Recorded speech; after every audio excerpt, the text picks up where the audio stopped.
देखियो, आज मैं करवा रही हूँ सेकंड क्वेश्चन ऑफ 6.3 एक्सरसाइज का सेकंड क्वेश्चन। सेकंड क्वेश्चन क्या है, देखिए फिगर आपकी बुक में गिवन है।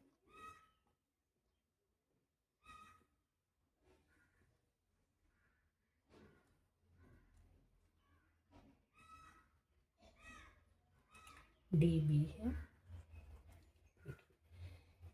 In this figure triangle O D C, जो ट्रायंगल ओ डी सी है वो किसके सिमिलर दिया हुआ है? ट्रायंगल ओ बी ए के सिमिलर है, जिसमें जो ओ है ओ बी ओ सी ये एंगल बना, ये है 125 डिग्री का। तो जो सी डी ओ है, सी डी ओ ये वाला एंगल, हमेशा जो भी ट्रायंगल का नाम पढ़ते हो जो सेंटर में आता है, जैसे सी डी ओ, डी बीच में आया ना तो उसके ऊपर एंगल बनता है। जैसे बी ओ सी है, बी ओ सी, तो ओ के ऊपर एंगल आएगा, जो सेंटर में होता है उसके ऊपर एंगल होता है। तो ये 70 डिग्री का है। हमने फाइंड करना है क्या क्या? Angle D O C, angle D C O and angle O A B, ये तीनों हमने फाइंड करने हैं। देखिए, हमने ट्रायंगल के बीच में से एंगल फाइंड करने हैं ना, तो आप क्या करोगे, इन दोनों एंगल्स का अगर मैं इसको वन एंगल लिख लूँ तो एंगल 1 प्लस 125 डिग्री ये 180 के इक्वल होगा, क्योंकि ये लीनियर पेयर है। लीनियर पेयर क्यों है? क्योंकि बी ओ डी एक स्ट्रेट लाइन है। स्ट्रेट लाइन के ऊपर बनने वाले एंगल्स का सम 180 होता है। तो एंगल 1 किसके इक्वल आ गया? 180 में से मैं 125 माइनस कर दूंगी तो 5 आ गया, 55 डिग्री का एंगल 1 आ गया मेरे पास। अगर एंगल 1 आ गया तो इस एंगल का angle D C O find करना तो इजी हो गया ना। तो इन ट्रायंगल डी ओ सी में, डी ओ सी में जो 70 डिग्री प्लस एंगल 1, एंगल 1 कितने का? 55 degree, plus angle D C O कितना हो गया? 180 डिग्री का।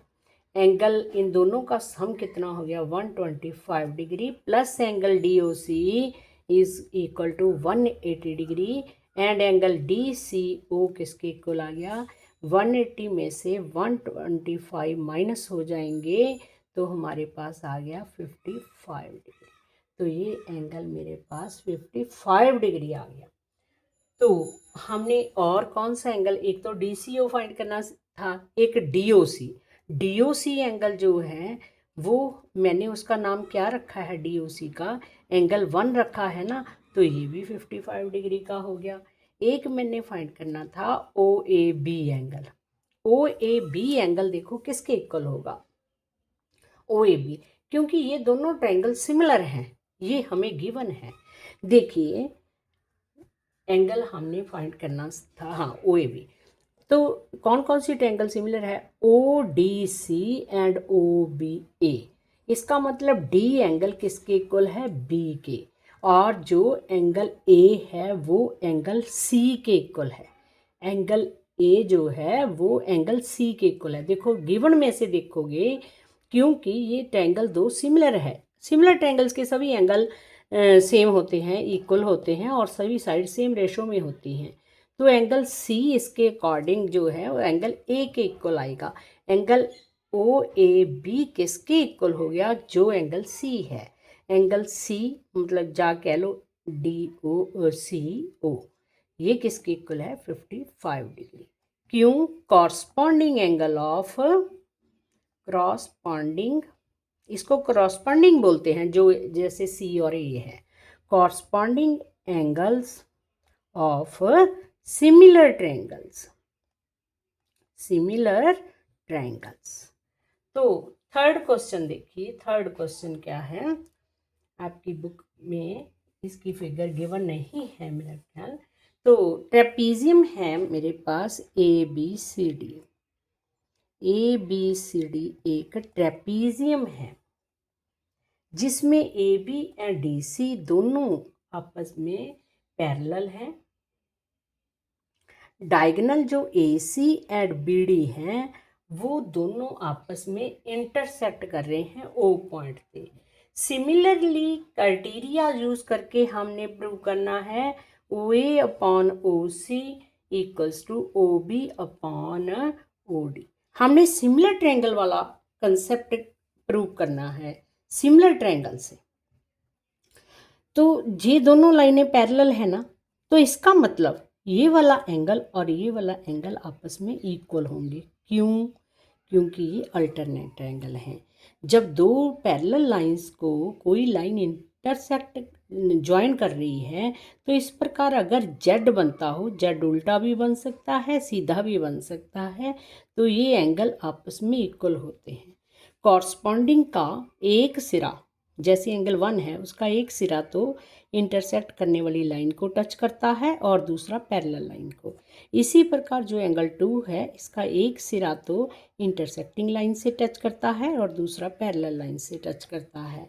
तो इसका मतलब है कि जो एंगल 1 है वो एंगल 2 के इक्वल हो गया। अल्टरनेट एंगल्स और एक ही एंगल हमने दूसरा प्रूव करना है। दो एंगल से दो ट्रायंगल सिमिलर हो जाएंगी। और एंगल ये दोनों कौन से एंगल हैं? ये वर्टिकल ऑपोजिट एंगल हैं, क्योंकि ये ए सी एंड बी डी दोनों ओ पर इंटरसेक्ट कर रही है ना। अगर दो लाइंस आपस में इंटरसेक्ट करती है तो ये ऑपोजिट एंगल जो बनते हैं ये कौन से एंगल कहलाते हैं? Vertical opposite angles. इसको मैं 3 रख लेती हूँ, इसको 4 रख लेती हूँ। एंगल 3 इक्वल टू एंगल 4 ये है वर्टिकल ऑपोजिट एंगल्स, क्योंकि दो lines A C and B D O पर इंटरसेक्ट कर रही हैं। तो दो एंगल आपस में इक्वल हो गए तो बाय ए क्राइटेरिया ट्रायंगल कौन सी सिमिलर हो गई? सिमिलर ट्रायंगल हो गई ये दोनों। कौन सी? ए ओ बी सिमिलर ट्रायंगल। किस ट्रायंगल के सिमिलर हुई? देखिए आप, ए के साथ कौन सा एंगल आएगा? सी। ओ के साथ ओ आएगा, इसके साथ बी के साथ डी आएगा, क्योंकि 1 एंड 2 इक्वल हैं ना। तो ये दोनों ट्रायंगल सिमिलर होगी और we can say O A upon O C equal to O B upon O D हो गया, क्योंकि सिमिलर ट्रायंगल्स की सभी साइड सेम रेशो में होती है। ये रेशो अगर बनानी होती है तो कैसे बनाते हैं? जैसे इसकी फर्स्ट 2 मेंबर, इसके भी 2, ठीक है, इनकी रेशो, और इसमें फिर लास्ट वाले 2, इसमें भी 2 लास्ट वाले, तो इनकी रेशो सेम हो गई। अगर इसमें से फर्स्ट एंड थर्ड लें तो इसमें से भी फर्स्ट एंड थर्ड लेंगे, उनकी रेशो सेम होगी।